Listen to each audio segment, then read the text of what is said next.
Cam Newton. Mike Reese had an interesting nugget over the weekend. He's got a great column every Sunday that looks at various little issues and news items relating to the Patriots.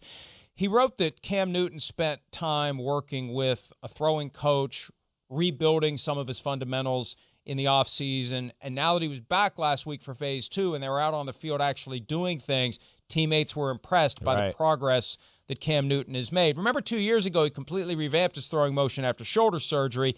We forgot about that because he was done for the year with a foot injury week 2. But Cam Newton making some tweaks, working toward doing whatever he needs to do to be better with the Patriots. And the message is so far so good based upon what people saw last week. Yeah, that's what you hear, that it looked good. I mean, let's not forget. Yeah, he needs work. We know that. It was choppy as hell, the second half of 2020. It was all over the place, but at the same time, let's not forget that early in the year, before COVID and some of those things, he was in rhythm and throwing dimes and lasers all over the football field. So, you talk about, I've seen some of this stuff. I know a few weeks ago, he had a video with, George Whitfield on Instagram with him throwing and things like that. Yeah, he has to. Last year, mechanics fell apart after he came back from COVID. And I think when you talk about, Mike, this is a guy that's he's got a gifted arm. There's no doubt about it. But he's had a lot of hiccups that have taken him out of the rhythm of throwing the last few years. Like you said, played 1 year, was playing awesome, hurt his shoulder, tried to play through that year with the pain. That could cause bad mechanics. The next year you come back, you've rested the shoulder, done all those things, tried to change it a little, hurt the foot. You never really get in a new rhythm of the new mechanics or the things you got to do. Then last year, he got it going. But I do want to make sure people understand, it's not easy, and especially for a guy who, yes, has to stay on top of his mechanics to stay in rhythm, for a guy to go through a quarterback, especially in a new spot, a new offense, all those type of things, Mike. And I know you've heard me say this before, but you're in rhythm, you're trying to learn, you're thinking about mechanics. Hey, go sit in a hotel room for 3 weeks. Can't throw, can't do anything, can't work out, you can't do crap. Oh, now you're coming back. You're playing in the game. We need you to throw strikes. Hit the outside corner, hit the inside corner, do that. No, it didn't work. And it fell apart from there. I still got faith in the guy. I can't lie, and I expect him to be better.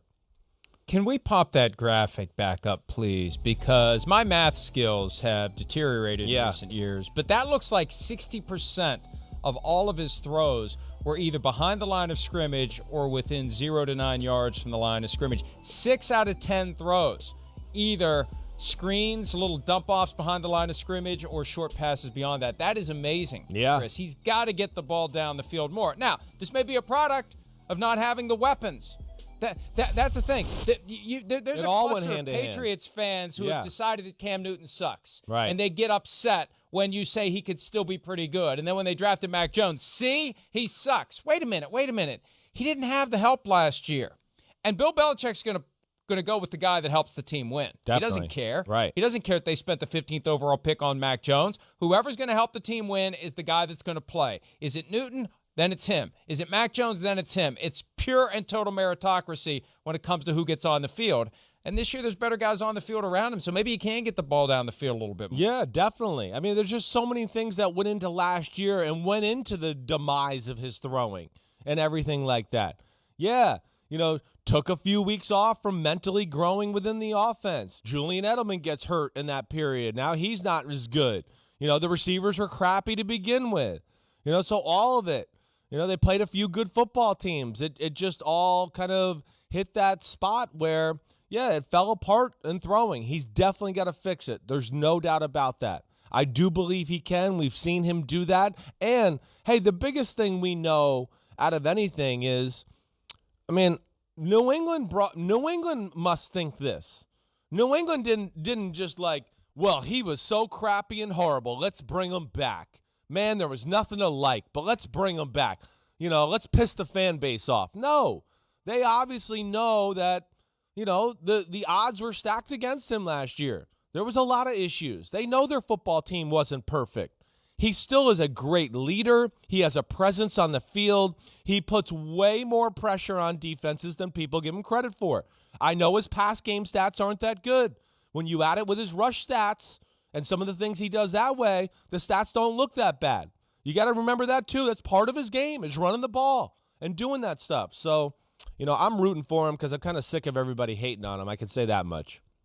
Julian Edelman last week on the Michael Irvin podcast, we played this and reacted to it on Friday when Chris was sound asleep. I want Chris to hear what Edelman had to say about Cam Newton, and we'll talk about that a little bit more on the other side. Here's Edelman from last week with Michael Irvin. Last year was an absolute joke, which it was. I mean, the COVID stuff. I mean, you couldn't have a routine. There was so many regulations and spacing and trackers. I don't think it was fair to see, with how Cam had to go through that. You know what I mean? And I'm going to be very interested to see how he goes this year, because he's got a year under his belt. My guy's probably working his tail off on all his reads. He's probably been working hard. That's his MO. Cam works hard. Now we gotta see if he can work smart in the right areas, and if he does that, he's going to give himself an opportunity to do well. You know what I mean? But he's also going to have to beat out the young gun, because the young gun is there. Little Mac attack, whatever. Yeah. This kid. That's a first round draft pick. That's like a real first round draft pick. Yeah, it is. That's a guy that was going to go number 3 overall to the 49ers until he didn't in Mac Jones. So that is a real first-round draft pick hovering over Cam Newton's shoulder. And work hard versus work smart. Hey, I understand that concept. Me too. You try to do both if you can, but you don't want to spin your wheels in the mud.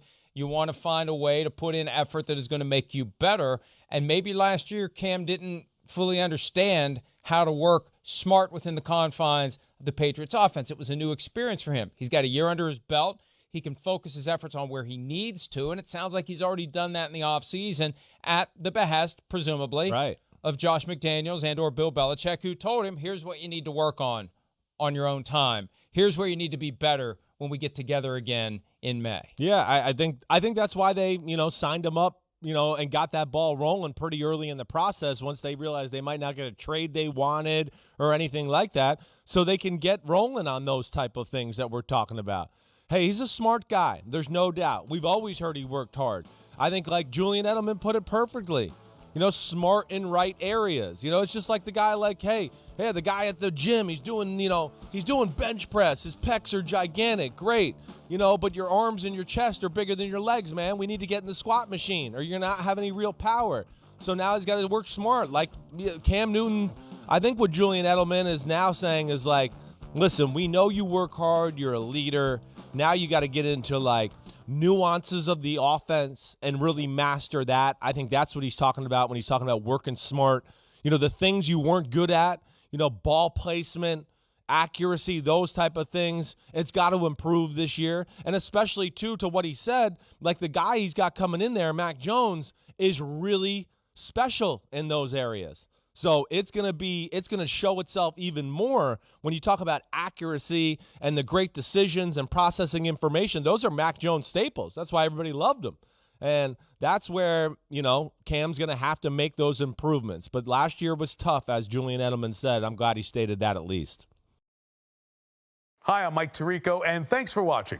Make sure to hit subscribe for the latest news and highlights from NBC Sports.